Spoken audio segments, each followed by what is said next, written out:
نحن نقص عليك أحسن القصص بما أوحينا إليك هذا القرآن. الرحمن الرحیم. یو ملګری تاسو کړو چې نن سبا په سوشل میډیا باندې د رمضان متعلق د حدیث په نوم باندې د الفاظ ډېر گردش کړي.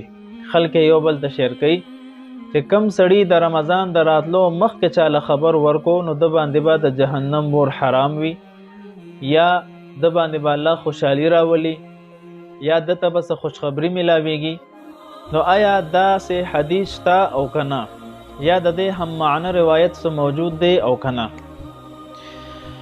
نو د رمضان متعلق دا قسم الفاظ چې کم د عوامو په منځ کې مشهور دي او یوټیوب، ټیک ټاک وغیرہ او په واتس اپ باندې خلک یو بل تلیږي، نو په صحیح احادیثو کې څه کوي چې په ضعیف او موضوعي روایتو کې هم د دې څه تذکره نشته او نه د دې څه هم معنی روایت شته چې لہذا چا د رمضان د راتلو مخکې خبر ورکو نو ته به داسې خوشخبري یا خوشحالي ملاویږي، یا به د جهنم ور به د باندې حرامېږي. هیڅ قسم داسې تذکره نشته.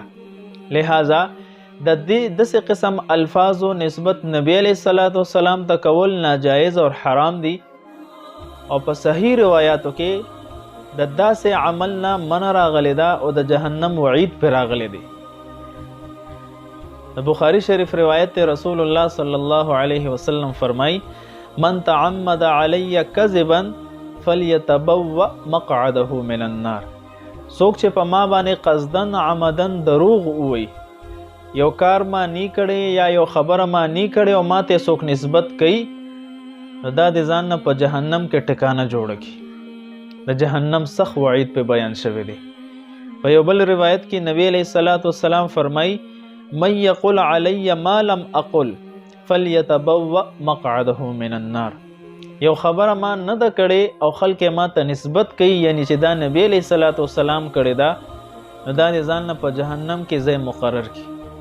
لہذا د داسې قسم خبرو شیر کول ناجایز دي، او څوک چې تاسو ته داسې میسج راولېږي نو ستاسو ذمہ داری دا ده چې د هغه سړي اصلاح وکړئ، فوراً هغه ته جوابي میسج وکړئ چې بای دا خبره دروغ ده او د دې شیر کول ناجایز او ګناه ده او حرام دي. البته کو تاسو سره په وسه ثبوت وي، د دې سند موجود وي، نو مونږ ته راولېږه، مونږ ته هم فائدہ وشي. خو حقیقت دا دی چې د دې هیڅ قسم سند نشته او نه ثبوت شته.